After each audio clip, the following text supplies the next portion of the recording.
자, 반갑습니다. 모태솔로 형님들의 귀염둥이 궁딱입니다. 자, 오늘은 길바닥 헌팅에 대해서 말씀을 드려보겠습니다. 자, 먼저 형님들, 지금 이 영상을 왜 보고 있는 걸까요? 아마 길바닥에서 번호를 시도 때도 없이 물어보는데도 불구하고 물어보는 족족 까이고 잘 안돼서 이 영상을 보시는 형님들은 거의 없을 겁니다. 아마 그런 형님들은 어느 정도 문제점을 보완하고 자기만의 노하우가 생겼을 거예요. 진짜 문제는 물어볼 용기가 없는 거죠. 아마 길거리 헌팅을 한 번도 시도해본 적이 없거나 한두 번 시도를 해봤는데 실패해서 다신 안 하기로 눈물로 슬픈 다짐을 했지만 그래도 뭐라고 쥐 떠드는지만이라도 보자는 심정으로 이 영상을 보고 계신 형님들이 대다수일 거예요. 제가 대본을 쓰기 전에 다른 사람들이 이 내용에 대해서 다룬 영상들을 봤는데 뭐 동선이 중요하다, 멘트가 중요하다 이런 걸 강조하는 영상들이에요, 대부분. 근데 뭐 당연히 중요합니다. 동선?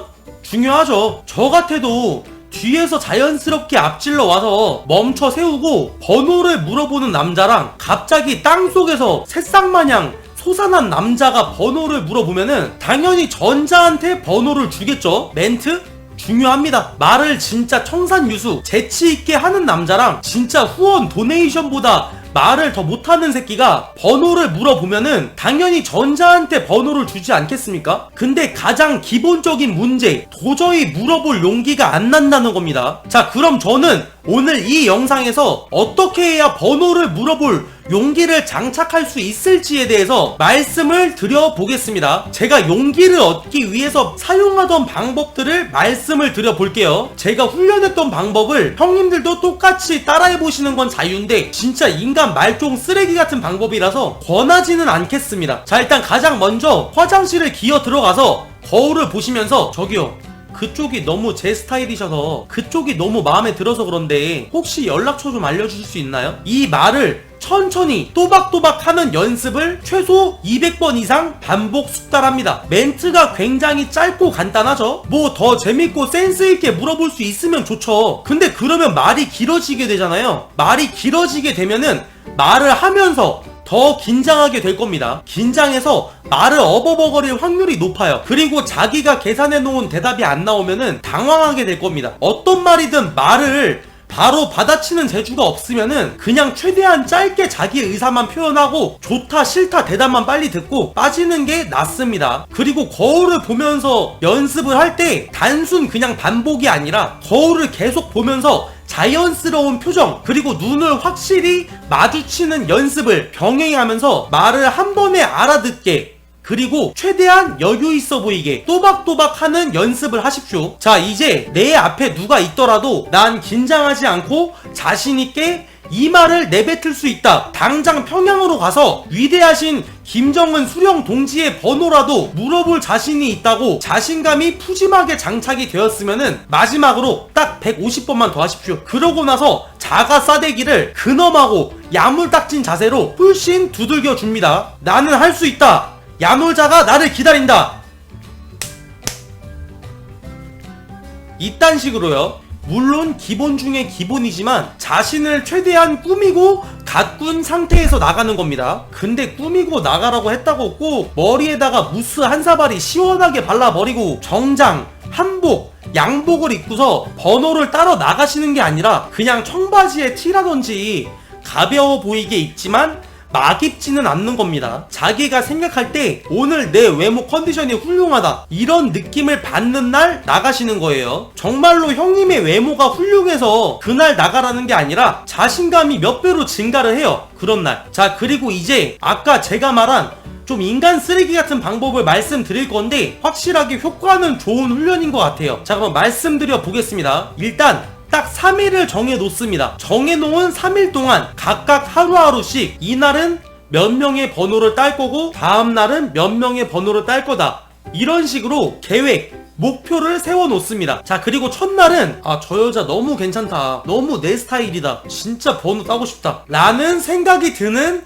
여자를 따는 게 아닙니다. 그럼 어떤 여자한테 번호를 물어보느냐? 저 여자 정도면 내가 충분히 딸 수 있겠다, 번호 정도는 그냥 주겠다, 저 정도 여자 번호도 못 따면은 나는 그냥 양화대교 가야 된다 라는 생각이 드는 여자만 계획해놓은 번호의 개수만큼 따보는 겁니다. 분명히 질 안 좋은 방법이 맞기는 해요. 거듭 말씀드리지만 제가 효과가 좋았던 건 맞지만 권해드리지는 않겠습니다. 근데 저는 이 방법이 정말 번호를 물어볼 용기를 얻는 데는 가장 효과적이었어요. 일단 이 방법이 좋은 점은 까여도 데미지가 별로 없습니다. 진짜예요. 대신에 부작용으로는 번호를 받게 돼도 별로 그렇게 기분이 썩 좋지는 않습니다. 해냈다는 성취감이 굉장히 적은 거죠. 형님들이 만약에 마음에 드는 여자한테 번호를 물어봤는데 까였을 때 오는 데미지가 쪽팔림 때문에 오는 것 같죠? 절대 아니에요. 그 여자랑 만약에 잘 되면 이것도 해봐야지, 저것도 해봐야지, 이런 환상이랑 기대감이 무너지면서 데미지가 오는 겁니다. 진짜 마음에 드는 여자 번호를 따다가 까일 때보다 훨씬 무덤덤하고 긍정적으로 생각이 들기 때문에 자신감을 단련하기에는 진짜 좋은 방법이었어요. 자, 그날 하루 동안 목표치만큼 번호를 땄으면은 이틀째는 최대한 자신이 가지 않는, 갈 일이 없는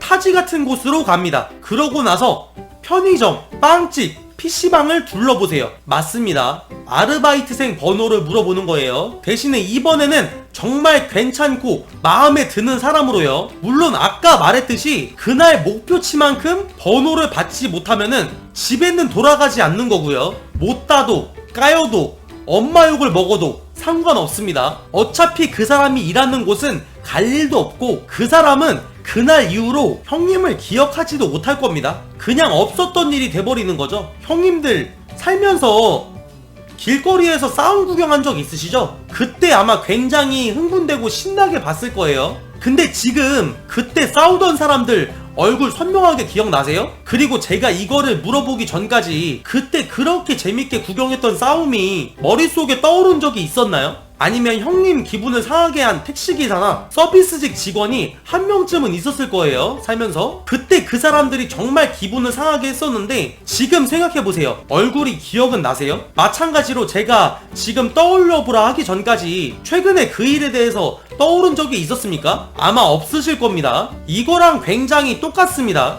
형님이 번호를 물어보는 그 여자가 형님이 물어올 때 기분이 상할 수도 있고 기분이 굉장히 좋을 수도 있습니다. 근데 장담하는데 웬만하면 그날 하루 당일만 지나면은 그 여자한테는 없었던 일이 될 겁니다. 대신에 그 한 번들로 쌓인 형님의 경험치와 내구도는 평생 남아있는 겁니다. 당장 쪽팔린 거는 2보 전진을 위한 일보 후퇴인 거예요. 자, 그리고 굳이 알바생을 지명한 이유는 길에서 낚아채가지고 말을 거는 것도 일이기 때문에 차라리 우두커니 한 자리에 나를 보고 서 있는 사람이 훨씬 수월해서 이틀째는 알바생만 노리라고 한 거예요. 자, 이틀째 시도한 번호까지 목표치만큼 따셨나요? 자, 그러면 이제 셋째 날이네요. 형님이 이틀간 따놓은 번호의 개수를 보세요. 이틀 동안 했던 만큼 돌아다니면서 물어본다면 아마 딱 한 명 정도는 번호를 주지 않을까요? 근데 반드시 기억하세요. 단 한 명의 번호라도 따고 싶으면은 기본 베이스로 자신의 최대치로